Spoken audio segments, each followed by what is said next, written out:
a minute ago and said, I thought we were starting As You Like It today, and according to the syllabus, we're finishing, which we haven't even started yet, and we have to finish Midsummer Night's Dream. So we'll see what happens. I've already dropped a play on my syllabus, but I'm not going to tell you about it yet. So we need to pick up with Act 4.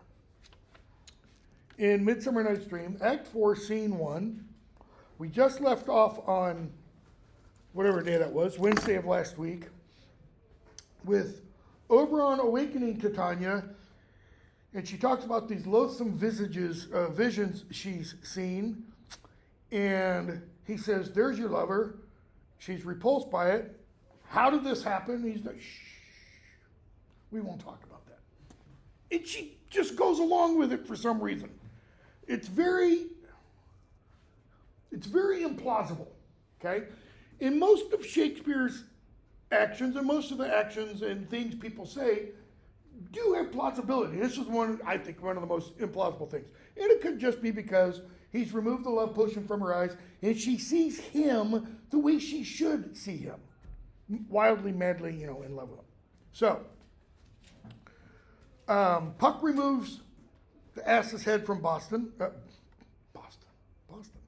from Bottom, and says, now when thou wakes, with thine own fool's eyes peep. Okay? He won't be seen through the eyes of an ass, even though he still remains himself. He'll see through his regular fool's eyes. All right? So they all start to dance, and Oberon says, and now though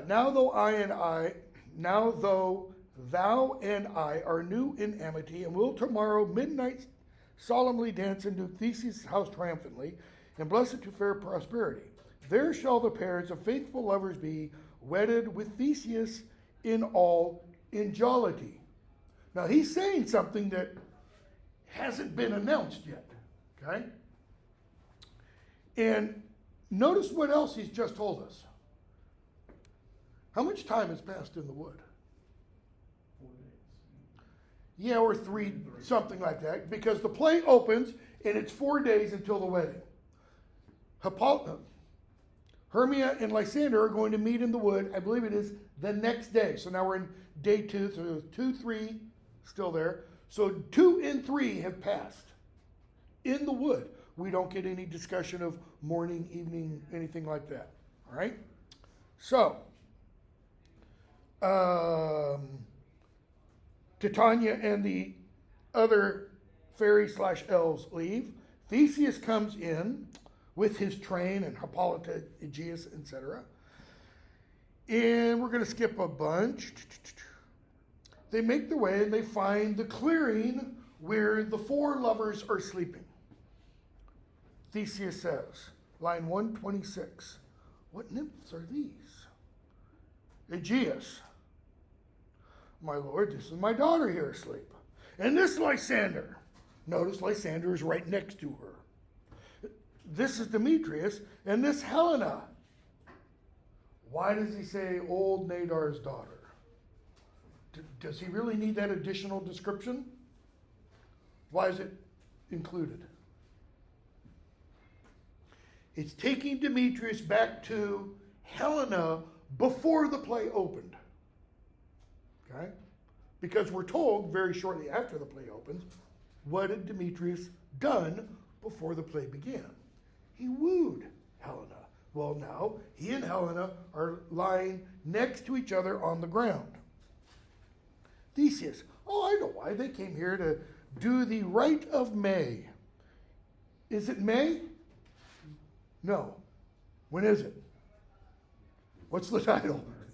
A Midsummer Night's Dream. Nobody did in this class. You'd be amazed the answers I get from sophomores, It's winter.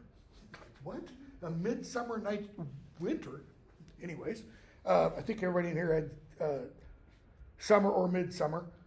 So, they wake them up, notice, with horns. Why not just gently rouse them? Anyways, they wake up. Theseus says, 130, 140 or something. I know you two are rival enemies. He's pointing to Demetrius and Lysander. How comes this gentle concord in the world? What does that word concord literally mean? Cord refers to card, heart, con, with, together hearts. They're friends. How comes this gentle concord in the world, that hatred is so far from jealousy, to sleep by hate and fear no enmity? So Alexander says, I'll reply, amazedly. What does the amazedly mean? Though I don't understand it. I'm without reason. Half sleep, half waking. What are you in your half sleep, half waking? Is that dream state? Cognitive science now tells us dream state is when you're in REM sleep, that's really deep sleep.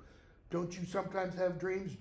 I do all. If I dream, they're often right before I wake up. So it's that not quite fully asleep. But as yet, I swear, I cannot truly say how I came here.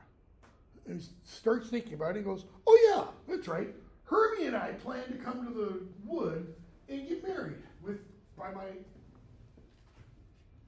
near my aunt's house. In other words, we came to get away from your law. And now I do bethink me, so it is I came with Hermia hither. Our intent was to be gone from Athens, where we might, without the peril of the Athenian law, and he gets shut off by Aegeus. He doesn't stop and go, enough! You've heard enough. I beg the law upon his head. Was there anything about Lysander in the pronouncement that Theseus gave back in Act 1, Scene 1? Nope. They would have stolen away. Demetrius, they would have defeated you. Demetrius is like, c'est la vie, that's fine. Fair Helen told me of their stealth, of this their purpose hither to this wood, and I in fury hither followed them. Fair Helena in fancy following me. But, my good lord, I wot not by what power, wot, past tense of know, Old English. I know not by what power, but by some power it is. Are we told what that power is? Is it the fairies? Is it Puck? Is it the love juice? My love to Hermia, melted as the snow, seems to me now as the remembrance of an idol god, which in my childhood I did dote upon. What is an idol god? Not G-O-D, G-A-U-D. A bright, shiny thing that attracts your attention. A brand new toy. And he says that I, like in my childhood, I doted on. In other words, Hermia was like in that Sonnet 116, where the speaker is talking about rosy lips and cheeks, which within thy sickle's compass come, that new person who enters her, that's what she is. She is a pretty face who distracts him, literally drags him away from his real love. Helena, or Helena if you want. So he says, and all the faith, the virtue of my heart, the object and the pleasure of mine eye is only Helena. To her, my lord, was I betrothed. He didn't just woo her, he was engaged to her. Notice, before I saw Hermia. And Hermia just distracted him again. But like a sickness did I loathe this food. The food? Helena. She's the food for his soul. And he said, and I had like a sickness where what is good for me, I didn't want. But as in health come to my natural taste, now do I wish it, now love it, now long for it, and will forevermore be true to it. Theseus, fair lovers, you are fortunately met. That is, fortune has looked down and smiled upon you. Lysander, Hermia, you're well met. Demetrius, Helena, you are well met. Aegeus, I will overbear your will. Now, I do need to point out, In Shakespeare's comedies, in almost all of them, if not all of them, there's always someone who doesn't get everything he or she wants. There's always someone who's a little, chafed, rubbed a little raw at the end. Why? Because that's life. Shakespeare's comedies are not pie in the sky kind of fantasy, where they're not Disney, where everything works out perfectly, for everybody. So he says, no, I will overbear your will, for in the temple by and by, with us these couples shall eternally be knit. He's just told them, you will get married. He hasn't asked if that's what they wanted. Their words kind of imply it. So now there's going to be 3 weddings. Okay? They all leave. Theseus and his train, Hippolyta and the others, and we're left with the 4 lovers. Demetrius, these things seem small and undistinguishable, like far-off mountains turned into clouds. These things, what are these things? What's he referring to? All of these events. He can't focus on them. They're too hard to see. It's either because he's too close to them or he's seemingly too far away from them. Hermia, methinks I see these things with parted eye, improperly focused. I've been having I think it's only Mondays and Wednesday classes, so maybe I should stop coming. I'll come in and the whiteboard will be blank, okay? And I'll start to come up to write on it, and because it's blank, for some reason, we got a doctor's appointment set up, I lack or lose all depth of field. And I'll be looking at it, and I can't tell where it is. And then I'll turn around, and it's like all of you are, moving in and out of focus. That's what she's talking about, okay? Only she can't see an ophthalmologist. Helena, me too. So all 4 of them say, yep, same experience. Demetrius, are you sure we're awake? Isn't this part of the dream?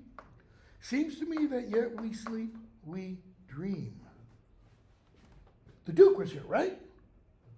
Yeah, and my father, and Hippolyta, and we're supposed to go to the temple. Yeah, we're going to get married. Then we're awake. They leave.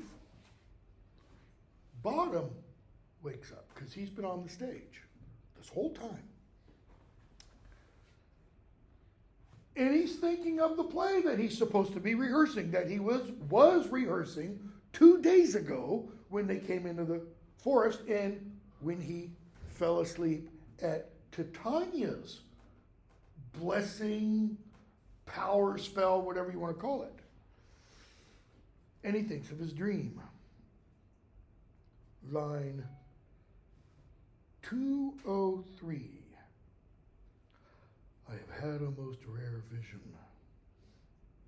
I've had a dream, past the wit of man to say what dream it was.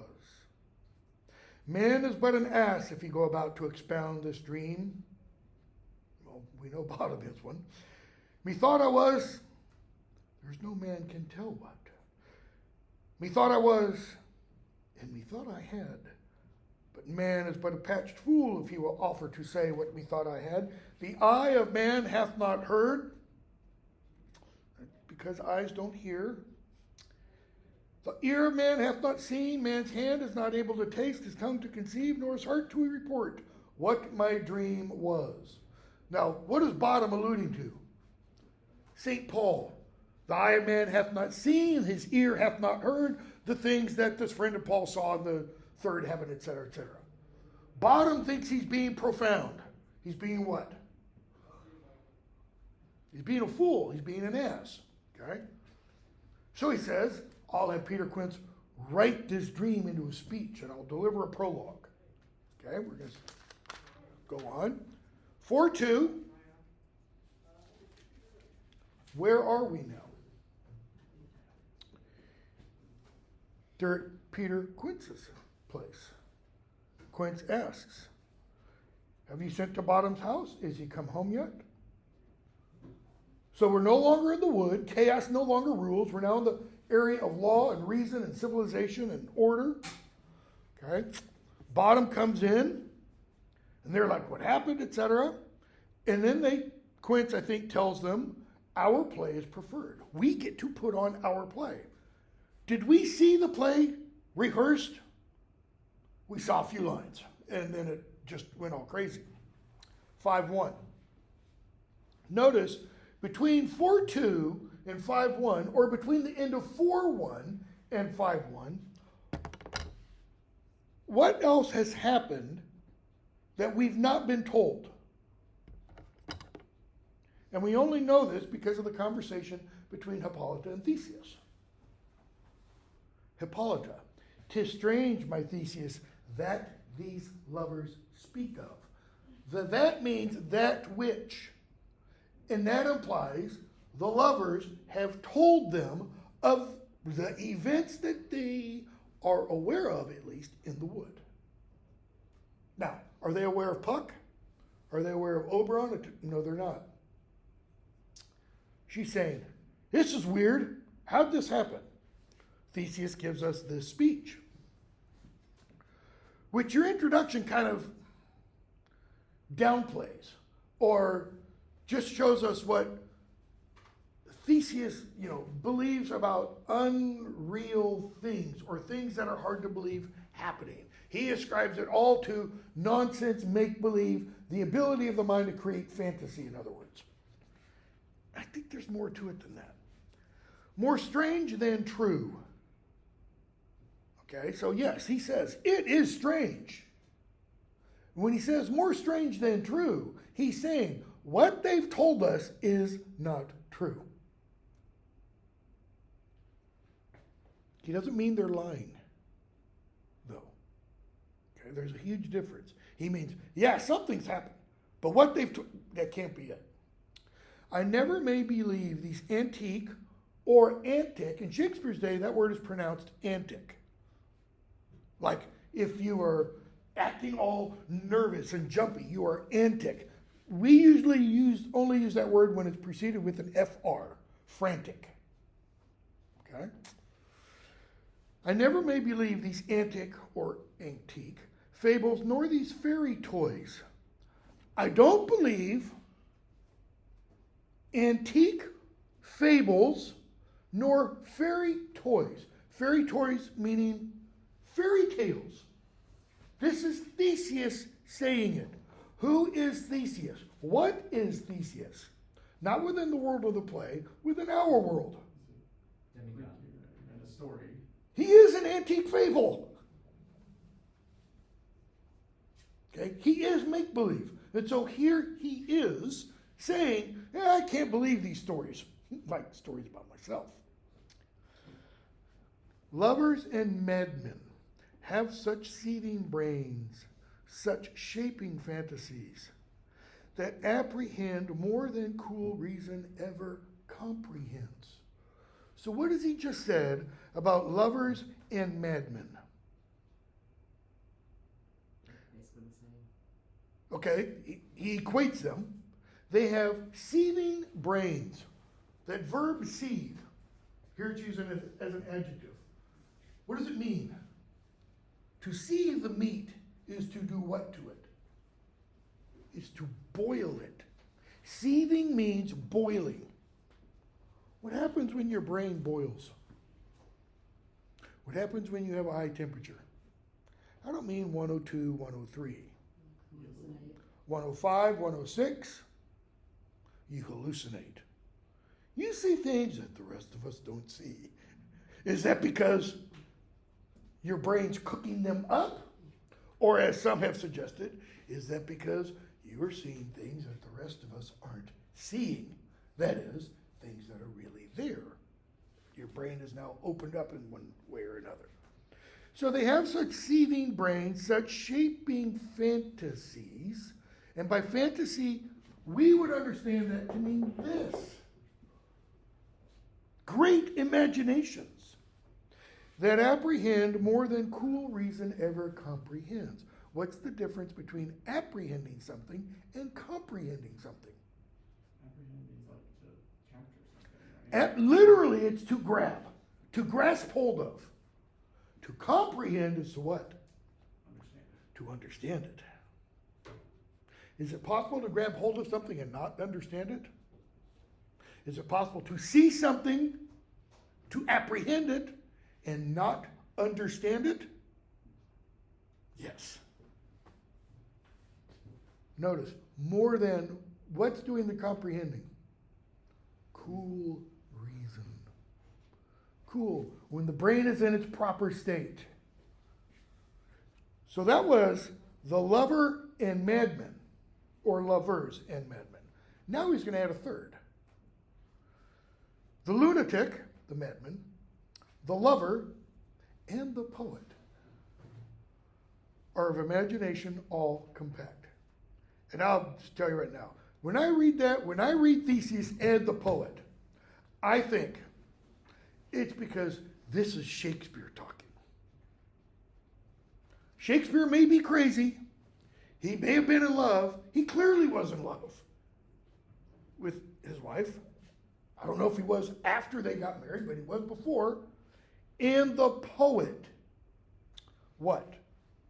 Are of imagination all compact. That is, they're all made of the same stuff. The imagination. One sees more devils than vast hell can hold. That is the madman. Why does he see more devils than vast hell can hold? Because the madman sees them all around us. That was one of the definitions, because the madman would see boogies, so to speak. Okay? The lover, all as frantic, that is, just as crazy, sees Helen's beauty in a brow of Egypt. A brow of Egypt. What's that refer to? Dark skin. Medieval Renaissance notion of beauty? This. You can't, I'm going to use this for black. You can't use not the same, right? What's he saying? Crazy. And yet, in one of Shakespeare's sonnets, he turns that notion of beauty totally on its head.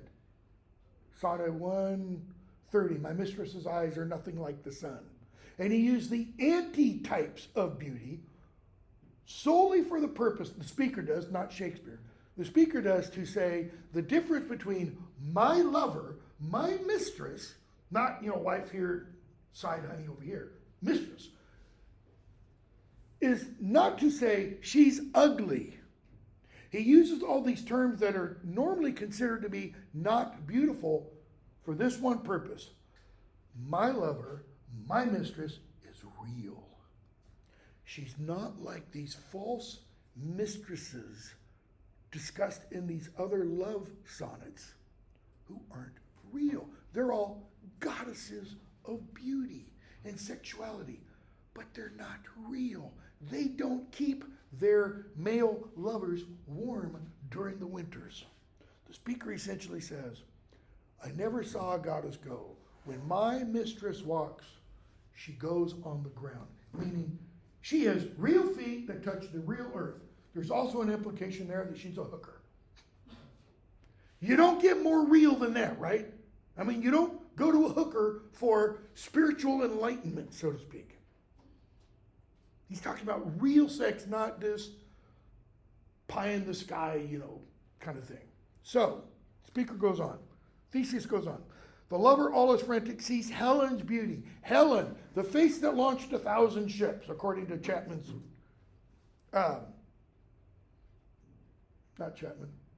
Chapman's translation. In a brow of Egypt. The poet's eye, in a fine frenzy rolling. What does it mean, a fine frenzy rolling? If you read much literature and you get descriptions of people who are crazy, the way they're often described as their eyes are rolling in their heads.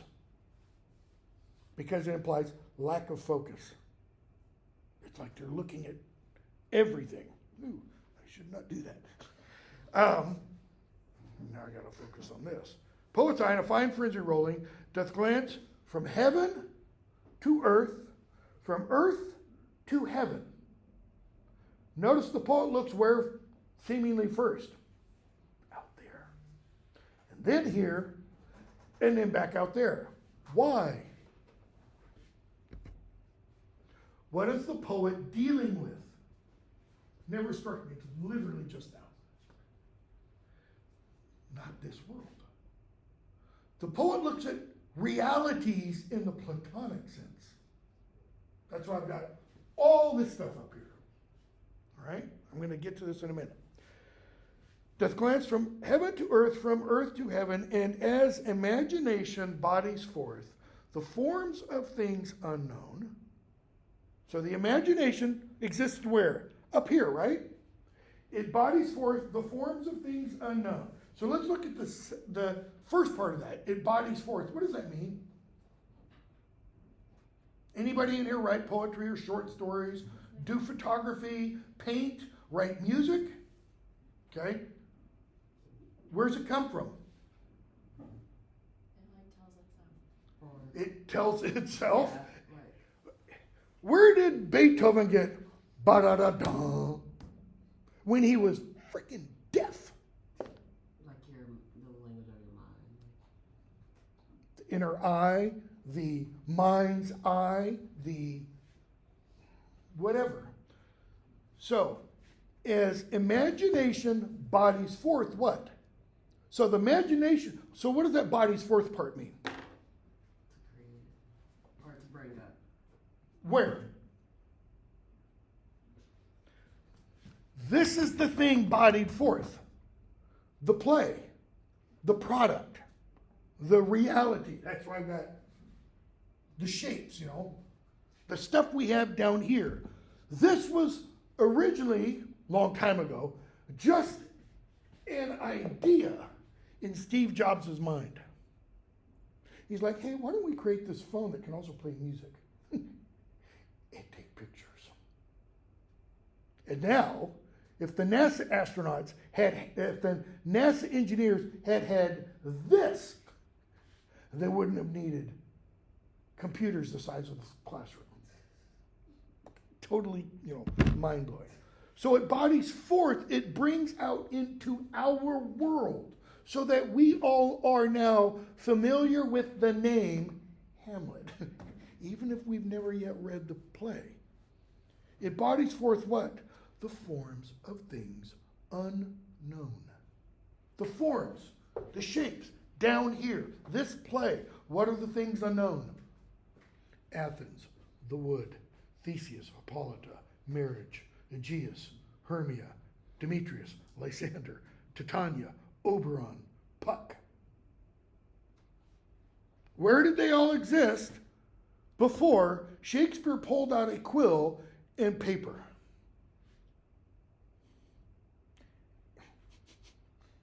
Out there.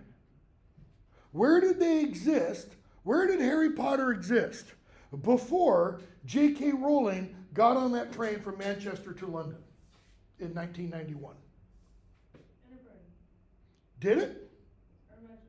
Because she tells us at one moment she was just riding along in the carriage. It's like the same as what Wes Craven says about him making A Nightmare on Elm Street. He had a dream one night and then he woke up the next morning and he made it. So, I mean, it's kind of like the same. It's similar, but she never had any dreams about this kid named Harry Potter. She was literally, she tells in an interview, she was on a train making her way to London for some purpose. No idea about this kid named Harry Potter. And one moment, no idea. And literally, 5 seconds later, she has an idea about a kid who discovers on his 11th birthday his parents are murdered by the greatest dark wizard who ever lived. And this guy's after him. Where did it come from? It's the kind of thing. Well, Shakespeare says, wherever it comes from, it's in here or out there. And I keep emphasizing this out there, because that's the apprehending. That's the grasping hold of. Okay? And as imagination bodies forth the forms of things unknown, the poet's pen turns them what? The forms of things unknown to shapes and gives to airy nothing. Why? What's the airy nothing? Those ideas. They don't exist, right? All the ideas you have in your mind don't exist until what? Until you make them a reality. There was never an atomic bomb until the Manhattan Project took the forms of things unknown, boom, and made it into, today I'm become, I think it is Shiva, destroyer of worlds, that Oppenheimer says at the first nuclear explosion. And gives to airy nothing a local habitation and a name. Athens, Elsinore. Okay? This wooden O, the prologue to Henry V states. Imagine this wooden O, and the character doing the prologue, he's kind of named prologue, is telling the audience, this is Agincourt. It's going to be the greatest battle in English history, 1415. All right? The poet's pen turns them to shapes and gives to airy nothing a local habitation and a name. Such tricks hath strong imagination, that if it would but apprehend some joy, it comprehends some bringer of that joy. So if the imagination can apprehend, reach out and grab some kind of joy, or see it, it then does what? It comprehends some bringer of that joy. And it never hit me today that can have two, not opposed, but very different meanings. The way I've always read that before is that if the reason, if the imagination can apprehend this joy, maybe it's an experience of joy, then it comprehends there must have been something that brought that joy. There must have been something that created that joy. That is, if there's this experience of joy, then there is a joyer, an intender of joy behind it. A very Christian Platonic idea, right? Or the other way is, if it can apprehend some joy, it can comprehend some bringer, that is a way to bring that joy from up here or out there, where? To here, and to here, and to here.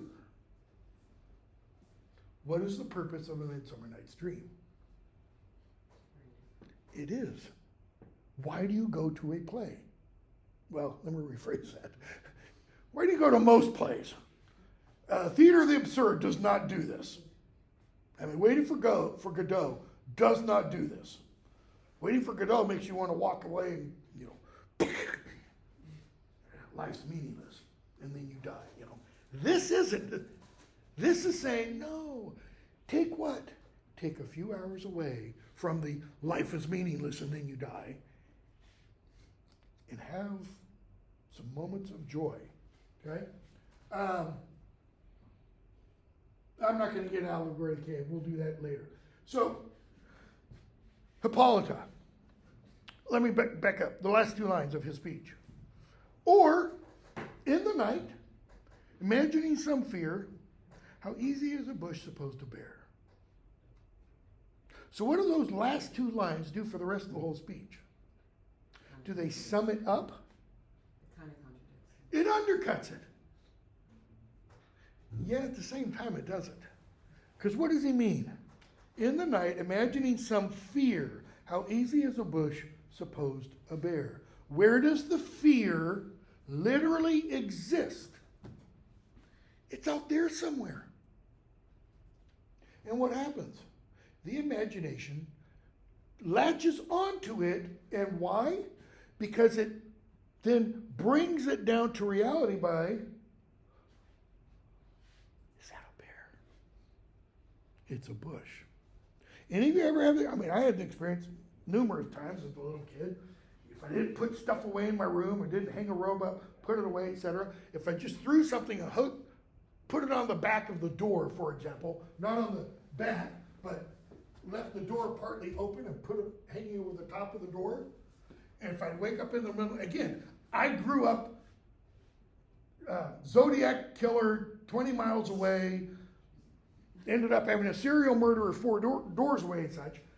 I would wake up sometimes and think, is that somebody coming into the room if I had like a robe or a jacket hanging over the door?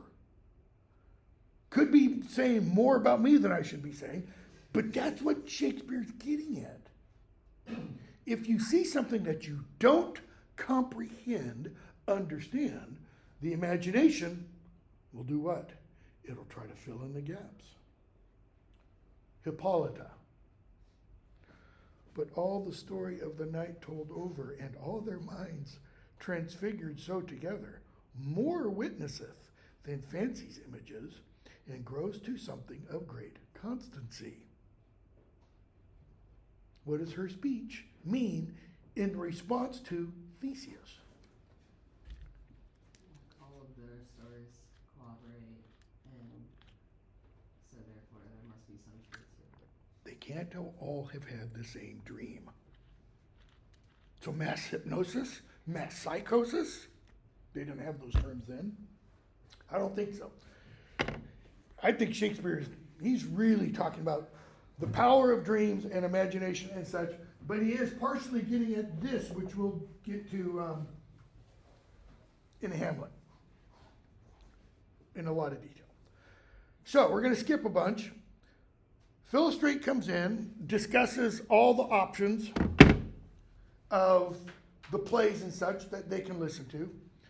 And he mentions one, line 61.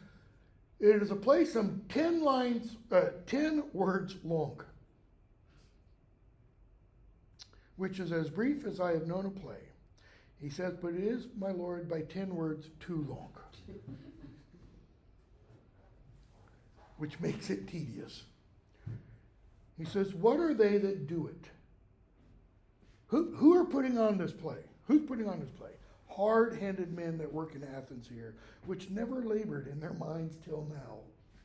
Like they never tried to think. Okay? I want that one. Theseus says. No, you don't want this one. Really, it's not for you. I've heard it. It's nothing. Nothing in the world. It's nothing. Nothing in the world. So where is it? It's out there. It's an idea. See, this is why Shakespeare wrote the lines for Theseus. Unless you can find sport in their intents, not I-N-T-E-N-S-E. What's the sport in their intents? Unless you can find participatory joy in their intentions, I will hear that play. For never anything can be amiss when simpleness and duty tender it. Bring them in. Take your places, everybody. What does he mean? Never anything can be amiss when simpleness and duty tender it. What's simpleness mean? They're not geniuses. They're not idiots. Okay? They're just middle of the road, average intellect. Duty? What's that mean? Whose duty? Their sense of duty to the king, or to Theseus. Why? Because he told Philostrate, Act 1, Scene 1, go rouse up the Athenian youth to come up with ideas for the revels for our wedding. They've done that. Never anything can be amiss, can be wrong, when simpleness and duty tender it. What is he saying? If these are the motivations, then it's going to be great. Give a real world example. Maybe you remember when you were a little kid, I mean really little, 4, 5, and you draw something or paint something for your mom or dad or significant other, or you have a child. I've had 4, and they've all done this. Draw something or paint something, and I get it, and I'm like, oh, that's beautiful. And it's like this, Daddy. Now, I could go, no, it's like this, because like this, it's just a piece of stupid, learn how to draw better within the lines, and all that kind of stuff. Simpleness and duty. The duty, the child's love for the parent. Simpleness, it's the best they can do. Notice, nothing can be amiss if that's the motivation. Hippolyta, no, I love not to see wretchedness overcharged. Wretchedness. These are low-born people. They're not going to be able to do it. And duty in his service perishing. She thinks if they can't achieve perfection, it'll be worth what? Why, gentle, sweet, you shall see no such thing. That is a very gentle, what's the word I want? Remonstrance. He's slightly correcting her. He says they can do no such thing in this kind, or they can do nothing in this kind. Theseus.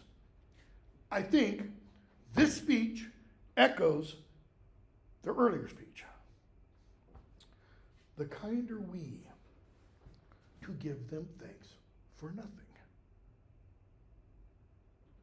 That is, we will be kinder than, not kinder than them, we will be kinder than we normally naturally are if we give them thanks for nothing. What is it to give someone thanks for returning something of yours, giving you something of yours, fulfilling an obligation they have to you? That's nothing. You don't really even have to give thanks for that. But if somebody tries to do something and they totally fail and you thank them, what does that mean? What does that say? Either about that person or about yourself? Well, about yourself it says you're very magnanimous. You have a great spirit. The kinder we to give them thanks for nothing. Our sport, our spectator joy, because that's what that means, shall be to take what they mistake. To fill in the gaps, so to speak. And what poor duty cannot do, that is, what they are unable to achieve, noble respect takes it in might, not merit. Noble respect, that is our noble respect for the other person. Not noble because we are nobles. I'm a duke, you're a queen. It's not what he means. It means our respect for their inherent nobility. Not according to birth, but according to who they are. Takes it in might. What's that in might? We might have added a couple more words. What might have been. What they might have been able to achieve. Not merit in what they did achieve.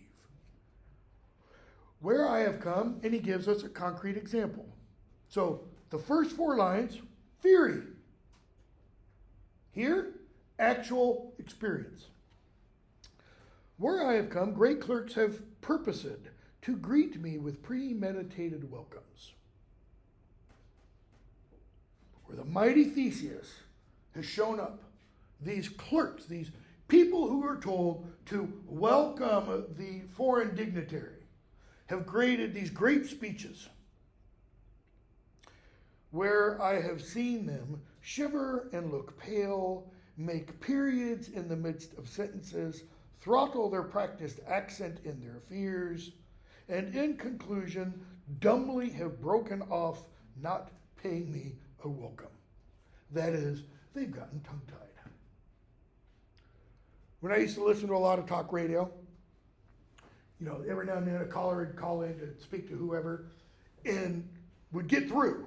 Because usually talk radio stuff, you've got to wait on the line for 2 or 3 hours. And the person, the talk radio host, would answer, and they'd like, oh my God, I can't believe I'm talking to you. And they literally start, calm down, calm down. I understand. You're speaking to 20 million listeners. Just don't worry about that. Try to put them at ease. That's what he's talking about. Trust me, sweet. Out of this silence, yet I picked a welcome. That is, he did what? He apprehended a joy. And in the modesty of fearful duty, I read as much from the rattling tongue of saucy and audacious eloquence.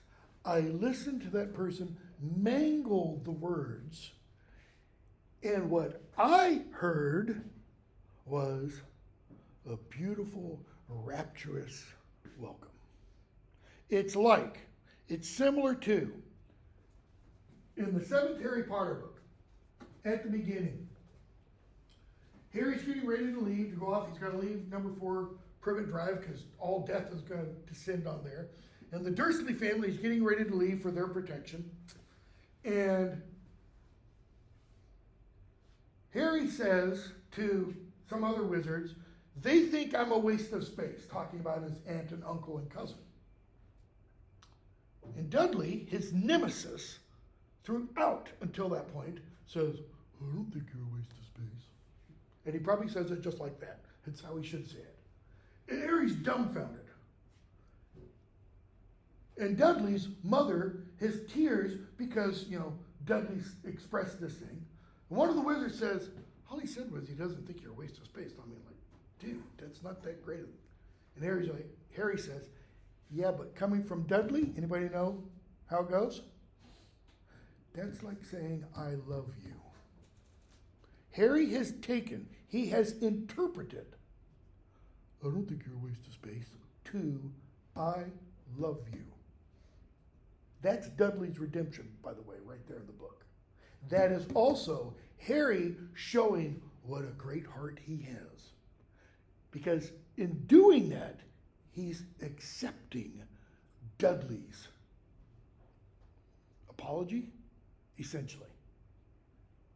That's what Theseus is doing here. Notice what he says. Love, therefore, and tongue-tied simplicity in least speak most to my capacity. That is, love and simplicity speak the most in those least capable. In my capacity. That is, in my understanding, So he wants them to put this on. Why? Because he's going to laugh at them? He is going to laugh at them. No, because he's saying they are doing this for what reason? They're trying to honor us. And if we don't honor them in return, what does that say about their nobility? Okay? So, we get the play. But before we get the play, Peter Quince delivers a prologue. So I'm not going to try not to spend too much time on it. The reason it's important is because the way Shakespeare writes the prologue is he writes it to be a verbatim of Quince's delivery. That is, he has what are called stops, ends of sentences, in the middle of the sentence. And it completely turns topsy-turvy what the prologue is intended to mean. It sounds like this. If we offend, it is with our goodwill. So what does that mean? We mean to offend you. That's not what he means. He means, if we offend, it is with our goodwill that you should think we come not to offend. But because he doesn't understand grammatical distinctions, he just stops willy-nilly. If we offend, it is with our goodwill that you should think we come not to offend, but with goodwill, to show our simple skill, that is the true beginning of our end. He's just completely obliterated the meaning of the prologue. He keeps going on. Consider then, we come but in despite. So if we come in despite, that means we really come like to tweak your nose or pull your beard or something. We do not come as minding to continue, our true intent is. All for your delight, we are not here. Our true intent is, all for your delight, is what he means to say. We are not here that you should hear repent you. The actors are at hand, and by their show you shall know. That's why Theseus says, this fellow doth not stand upon points. Okay? Then we get the play. What does the play within the play have to do with the larger play?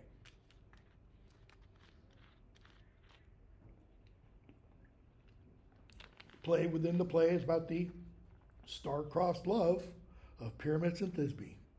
What is the play ostensibly about? The star-crossed love of Hermia and Lysander, and Helena and Demetrius, and they have to be repaired. And we get the reparation, right? So the comedy starts here, everything falls apart, point of climax is when it could become a tragedy, but now it's not, now it's a comedy, and what do we get at the end? We get the happily married couples, Theseus and Hippolyta, Hermia and Lysander, Demetrius and Helena, and who's still left a little put out? Aegeus. But even Aegeus admitted, what about Lysander? In all respects, he's as good as Demetrius. Okay? So, I'm going to skip the rest of the play within the play. And again, if you're part of an acting company and you're going to put on Midsummer Night's Dream and your guy is like, I want to play Bottom because he gets the greatest death scene in play history. Page 178. So Pyramus, Bottom, thinks Thisbe is dead. And he pulls out his sword and he says, line 291, come tears confound, out sword and wound. The pap of Pyramus, that left pap, so his left side of his chest, where heart doth hop, and he stabs himself.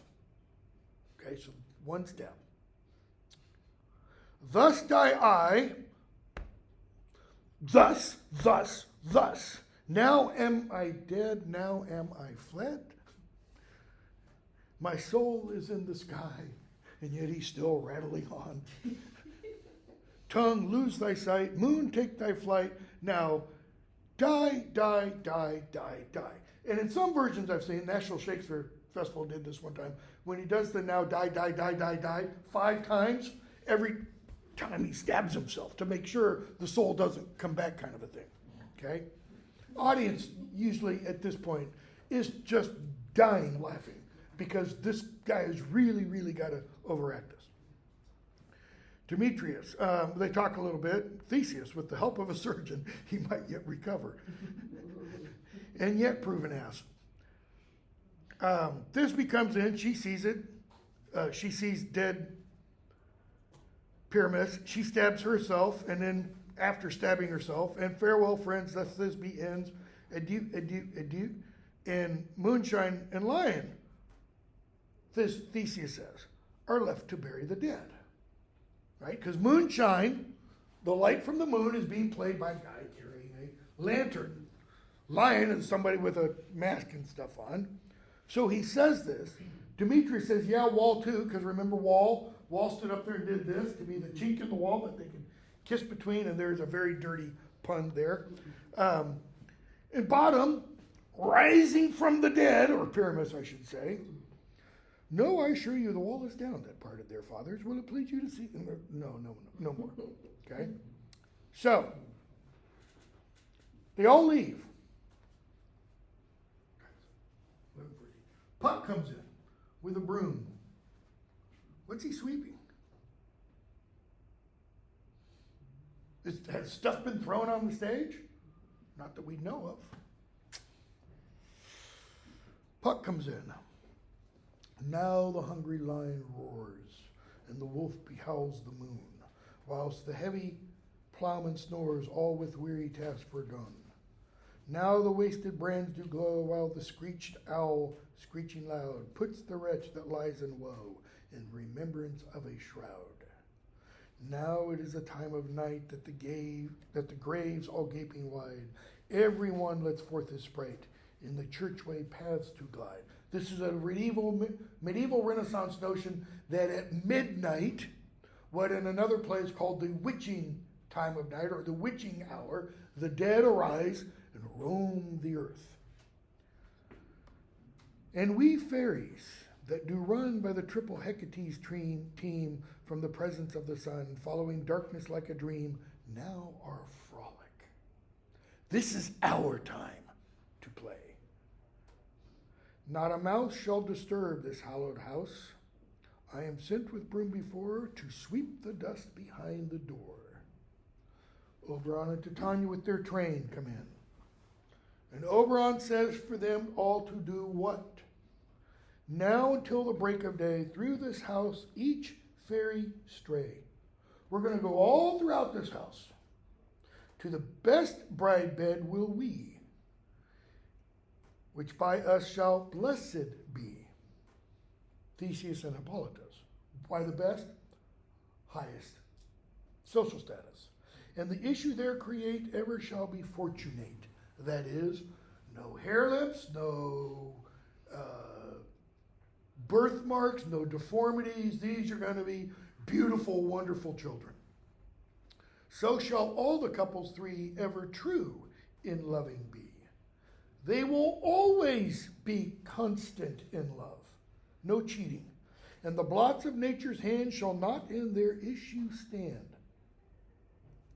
Never mole, hairlip, nor scar, nor mark prodigious, such as are despised in nativity, shall upon their children be. With this field do consecrate, every fairy take his gate, and each several chamber bless. Through this palace with sweet peace, and the owner of it blessed ever shall in safety rest. That is, kind of implied, and the person who lives in this house will live happily ever after.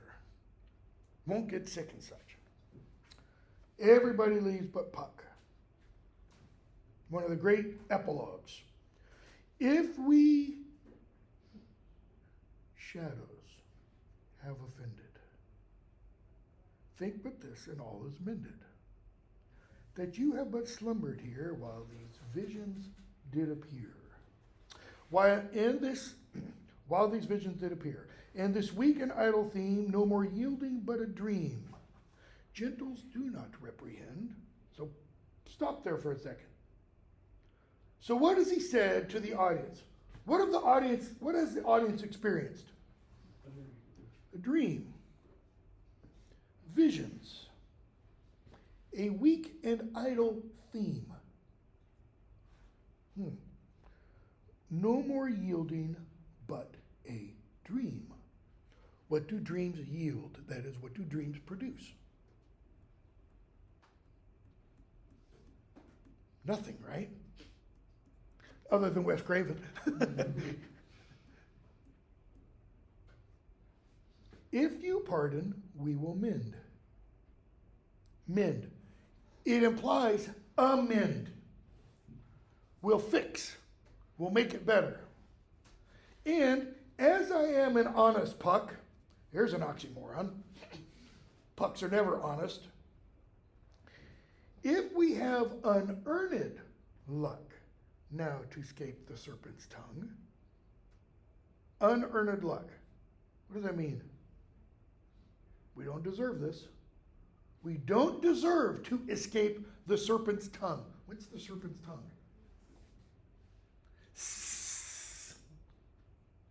In modern parlance, we usually throw a word in before that. Boo, hiss. Okay? This was the way to express your displeasure over a play. People would, I know, it doesn't make a lot of sense for us, but, that's the Renaissance. We will make amends ere long, else the Puck a liar call. So good night unto you all. Give me your hands if we be friends. I would love to see Monty Python. I wish Monty Python had done this, because you'd see a bunch of hands being thrown up on the stage. Like with Men in Tights, you know, ear, here, and we see ears thrown up. And Robin shall restore amends. Give me your hands, okay? So what's the idle theme? What's the weekend idle theme? Is it father, stay out of your daughter's business? Do you wouldn't believe the number of critical essays essentially saying that. This is all about male patriarchal power, blah, blah, blah, blah, blah. It's not. Okay? It's weak and idle. Idle also means empty, producing nothing. What is it? A diversion? What's the purpose of dreams? Well, now, we know today more about dreams than Shakespeare's day did. Shakespeare maybe understood more about dreams than we often do. What are you doing when you're dreaming? This is what modern science says. Working through things, possibly. Okay? Shakespeare's day, these dreams are coming from outside. Okay? And they're filling us with yieldless ideas, maybe. Okay? Yeah, we'll talk about allegory of the cave later. So I am gonna go ahead and start. What time is it? 11:22. We've got still 18 minutes or so. As You Like It, which I'd ask you to start reading. As You Like It is another romantic comedy. They're both romantic comedies. But they're very, very different. In Midsummer Night's Dream,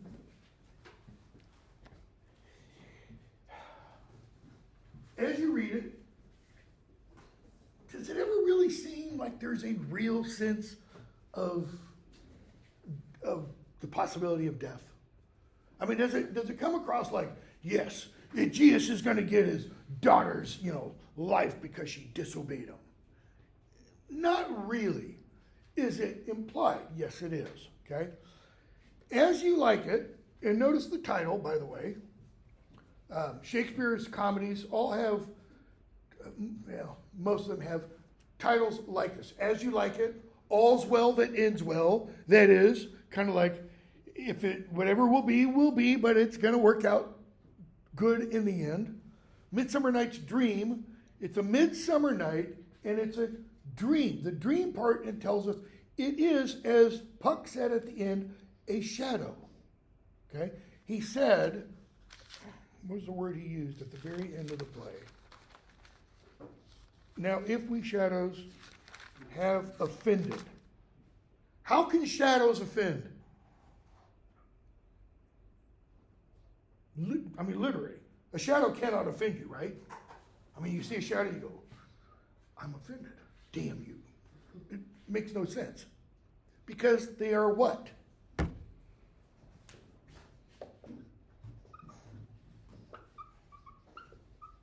Insubstantial. They have no substance. They have no reality per se. Right? Was it this class that I mentioned the other day? The difference between accidents and substance? It was this class? Where you have the substance of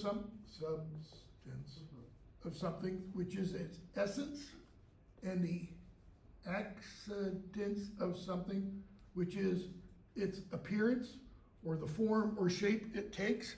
Well, what's the substance of a shadow?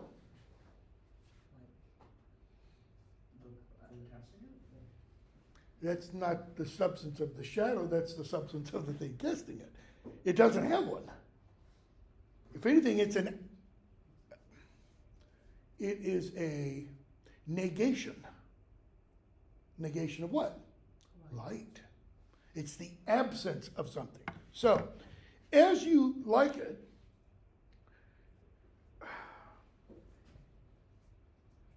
romantic comedy also. But whereas Midsummer Night's Dream introduces some ideas that make some theater goers, leave and go, well, that's pretty interesting what Theseus had to say there about imagination, blah, blah, blah. This play deals with forgiveness, reconciliation, and there's another word that I just had, reformation. Okay?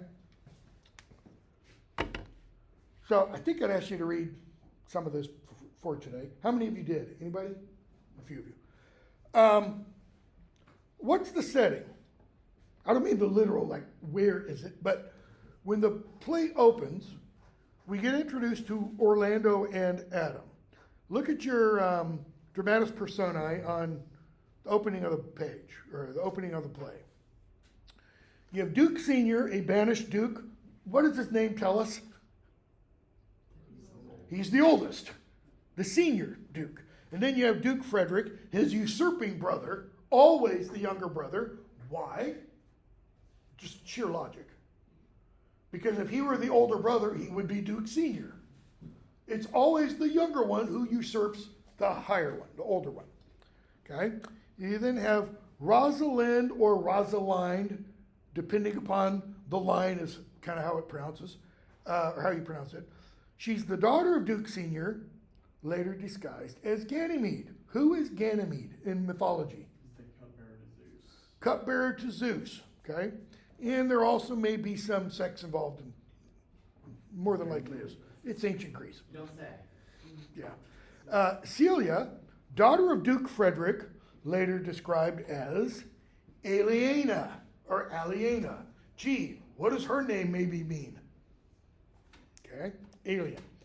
And then you have Oliver, Jaques, not Jacques, Jaques and Orlando, sons of Sir Roland de Bois. Amiens and another Jaques or Jacques, this one I'm not sure about, lords attending Duke Senior. And then you have a courtier, a wrestler, Adam, the old servant of Oliver, and then Orlando, Touchstone, a clown or fool, and then several others. So Orlando and Adam come in. So Orlando, youngest son, they're in order, youngest son of the now dead Sir Roland de Bois. All right? He comes in with Adam, the old servant. Okay, he's named Adam for a reason. This guy's supposed to be really old, like the Adam, so to speak. Okay? And what does Orlando start talking about?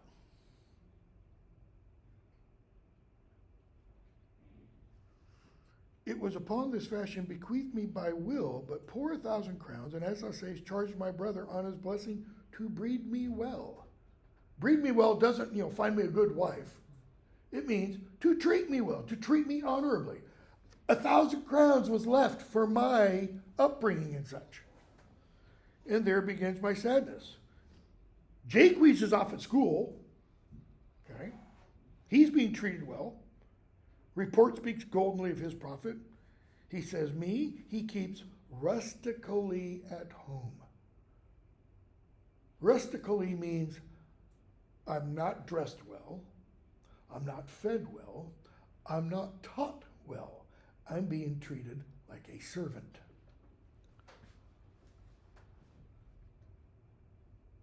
Okay? Oliver comes in. Who's Oliver? Orlando's eldest brother, the one who has control of him and is responsible for his upbringing. Adam says, here comes my master, your brother. Go apart, Adam, thou shalt hear how he will shake me up. So Adam stands aside. Probably he stands behind one of the curtains. Okay? Oliver, now, sir, what make you here? And that's exactly how he ought to say it.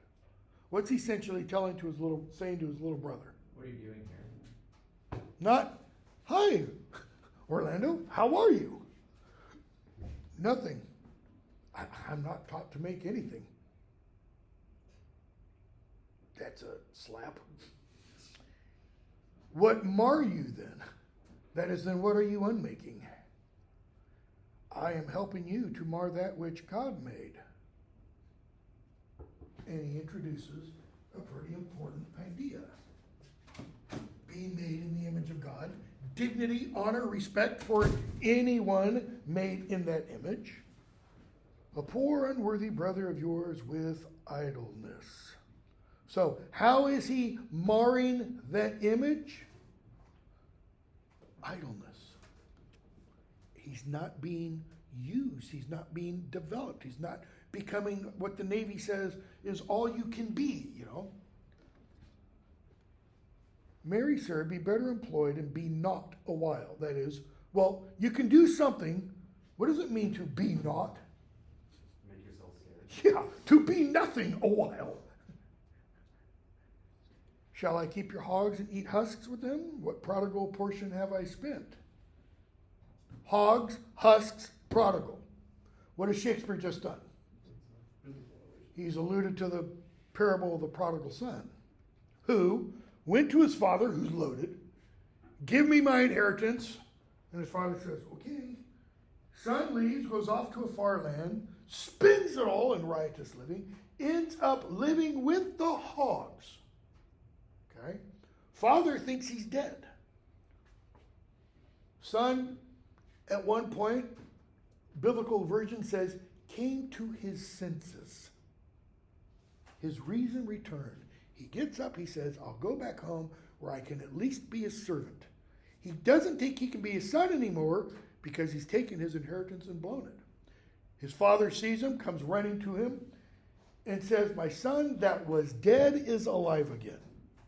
Did he think he was dead merely because he left? Or when he took everything and left, he was like, out of my will. So, prodigal. That I should come to such penury? He's saying, what part of the inheritance have I spent? That's his not so subtle dagger in the ribs of, you've not given me anything that's owed me. Know you where you are, sir? Okay, now, for the next couple minutes, look at the pronouns. Know you where you are, sir? Oh, I gotta make sure. Somewhere around here I have it. That's where that is. Never mind. We hear them talk back and forth to each other, and they're going to go back and forth between the Y pronoun forms, you, ye, your, and the TH pronoun forms, thou, thee, thy, thine. Okay? Know you where you are, sir, Oliver says to his younger brother. That Y form indicates social status. A superior speaking to an inferior. All right?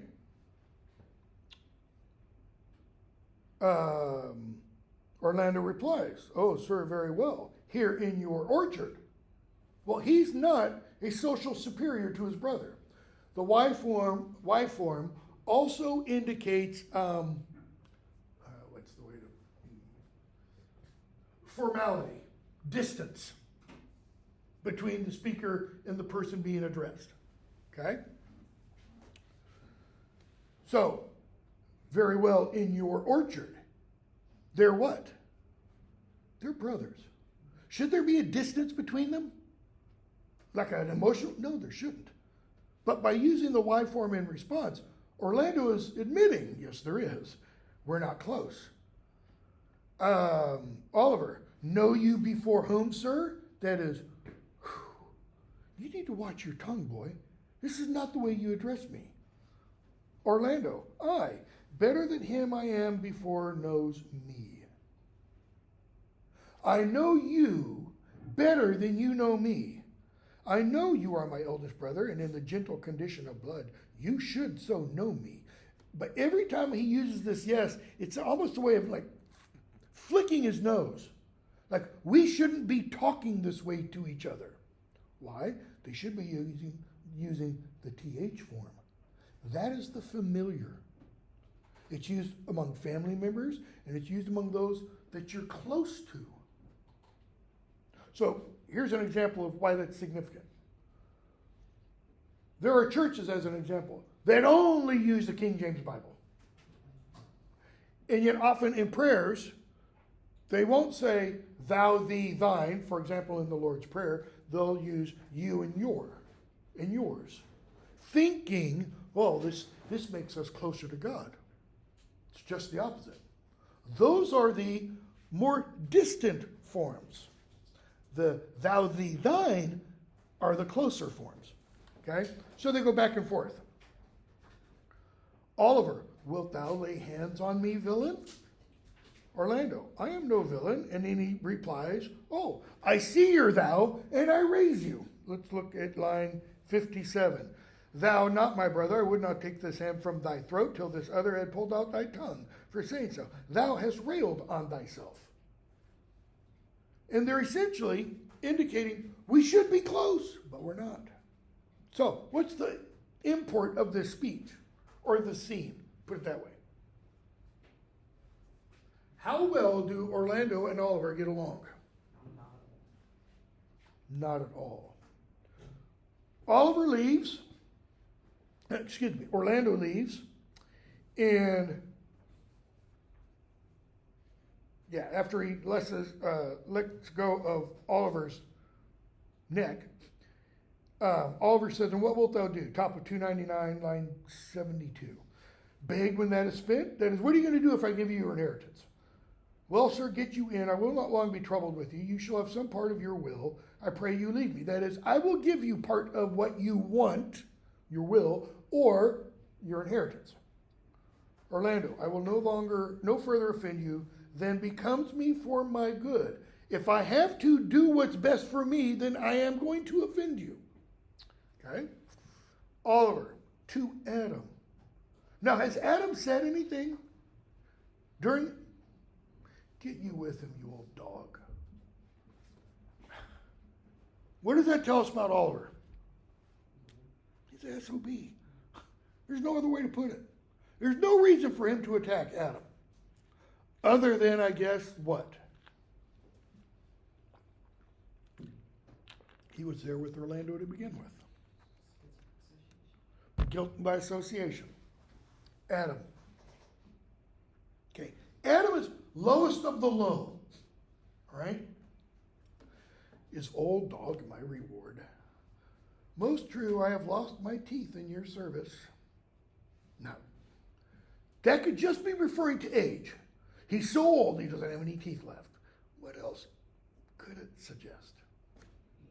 He's been smacked. God be with my old master. Now, that can mean two things, right? God be with you, master. Or it could be, God be with Sir Roland.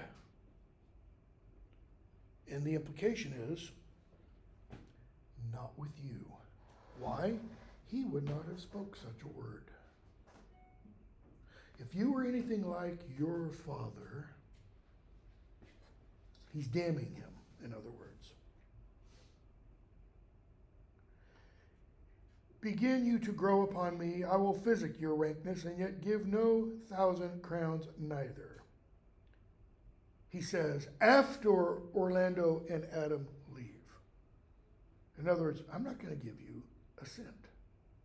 Dennis comes in. Oliver asks him, is Charles still around? Charles is a wrestler. Says, yep, call him in. Okay. He has Charles come in. He asks Charles, what's the news at court? 94. No news at the court, sir, but the old news. That is, the old duke is banished, so two physical settings, Arden, the wood or forest, Arden forest, and the court. Notice what he says about the court, the setting of the court. No news at the court, sir, but the old news. That is, the old duke is banished by his younger brother, the new duke. And 3 or 4 loving lords have put themselves into voluntary exile with him.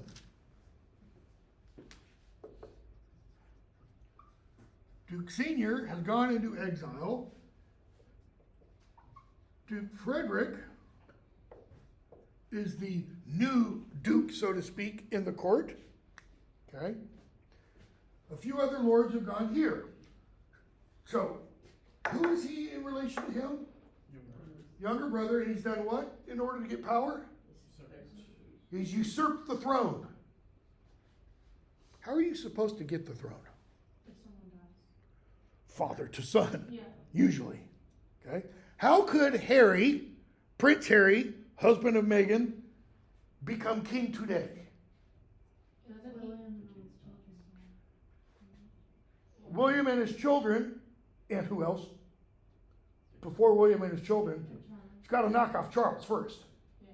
Then he's got to knock off William and all of his children, not just the boys, because law was changed so that Charlotte, she's the eldest child, if I remember right, she can inherit the throne.